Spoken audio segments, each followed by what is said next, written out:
Les Caterham descendent en ligne droite de la Lotus Super 7. Créée par Colin Chapman en 1957, elle ne tarda pas à changer de propriétaire. En 1973, la société anglaise Caterham acheta les droits de production et de distribution de la fameuse voiture de sport britannique. Aujourd'hui, la tradition persiste. 44 ans après son lancement, la Super 7 demeure une super sportive destinée aux puristes. La Caterham a conservé sa magie et son poids plume de 500 kg.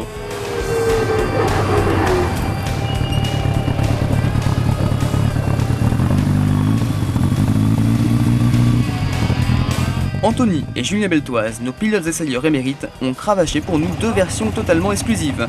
Une de route datant de 1993 et équipée d'un moteur Opel 2 litres à double carburateur de 180 chevaux, et une de course motorisée par un 1600 Rover de 115 chevaux qui dispute cette année le championnat de Grand Tourisme FFSA. Première surprise pour les frangins, la plus performante sur circuit n'est pas forcément la plus puissante.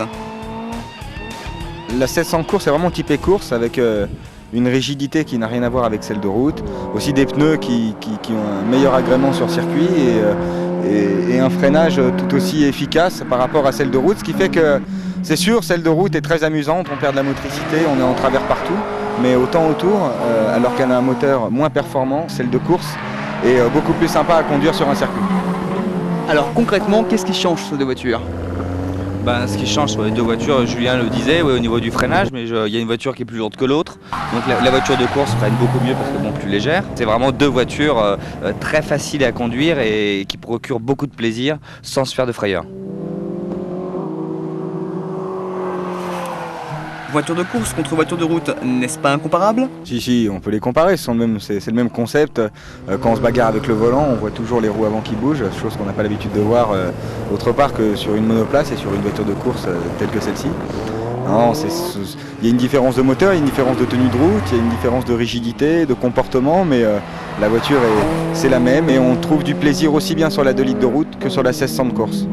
Même si elle a beaucoup moins de puissance que celle de route, en temps autour, la 1600 est plus rapide.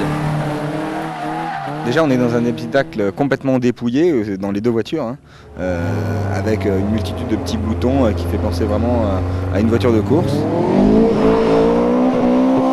La boîte a un débattement très très court, elle est aussi elle a des rapports très rapprochés.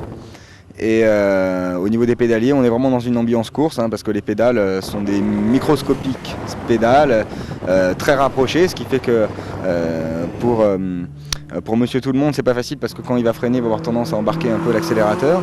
Mais pour une utilisation sur circuit et pour un passionné de conduite sportive, ça procure une réelle facilité pour faire le talon de pointe et donc pour bien s'amuser avec ce genre de voiture, surtout que vu que ce sont des propulsions, qu'on a tendance à attaquer un petit peu, quand passe le rapport, quand en rétrograde, on a tendance à bloquer les roues arrière, donc la position des pédales aide beaucoup à ne pas faire ça. La vie à bord, oui, vraiment entre celle de route et celle de course, c'est exactement les mêmes. Vraiment, tout est comparable. La seule chose, peut-être au niveau de celle de course, il y a un peu plus de voyants au tableau de bord, mais ce qui est normal parce qu'il y a plus en course, on a peut-être plus de choses à contrôler, étant donné que le moteur est poussé dans ses dernières limites.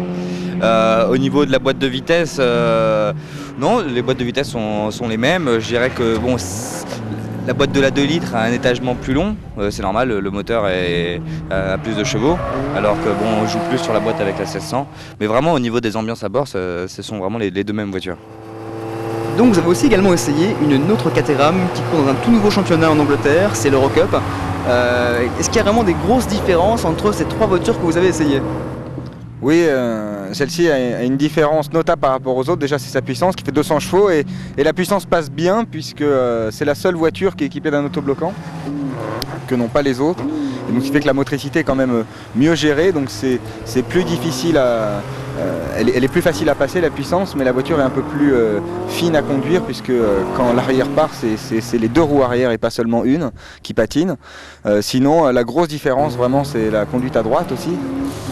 Qui n'est pas facile au premier abord, mais bon, c'est une voiture tout aussi sympathique et très performante grâce à l'autobloquant. On retrouve un petit peu les mêmes ambiances à bord que les deux autres, hormis le fait d'avoir la position de conduite à droite et puis surtout le levier de vitesse à gauche. Moi j'avais quelques crampes à la fin au bras gauche, j'étais pas habitué, surtout que le levier était pas facile, c'était pas facile de faire rétrograder de 3e en 2e.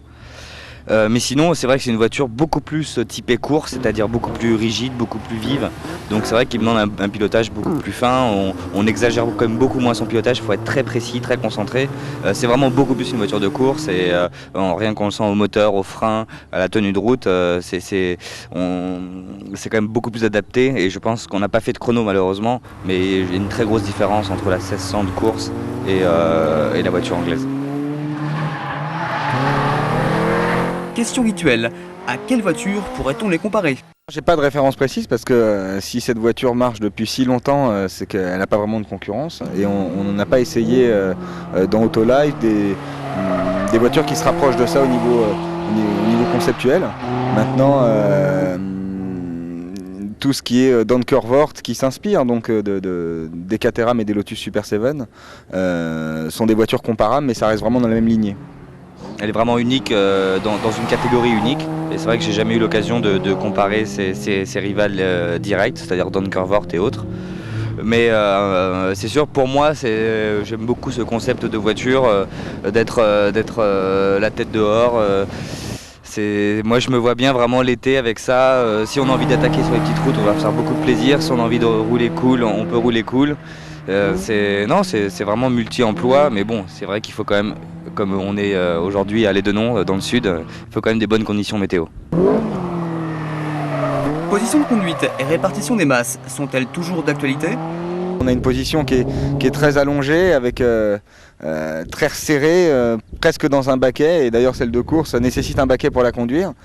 Mais moi j'ai pas réellement vu qu'on était sur un circuit. Si on la conduit sur la route, à mon avis on aura cette impression de vitesse amplifiée et d'être au ras du sol et presque le cul par terre entre guillemets. Maintenant sur la route ça nous donnera certainement cette impression.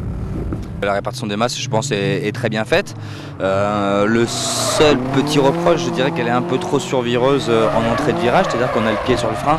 Donc la voiture se déleste beaucoup de l'arrière, parce que le moteur est à l'avant. Il y a vraiment que les roues arrière et le poids du pilote qui est sur la partie arrière de la voiture. Donc c'est vrai qu'en entrée de courbe, elle est un peu survireuse. Mais comme je te disais, elle est tellement facile et elle téléphone tellement bien sa réaction qu'au bout de 2-3 passages, après c'est un vrai régal, quoi. On s'amuse, c'est un jouet. Et bien Anthony, Julien, merci beaucoup pour l'essai et puis on vous dit au prochain numéro d'Autolive. À bientôt. À bientôt, salut.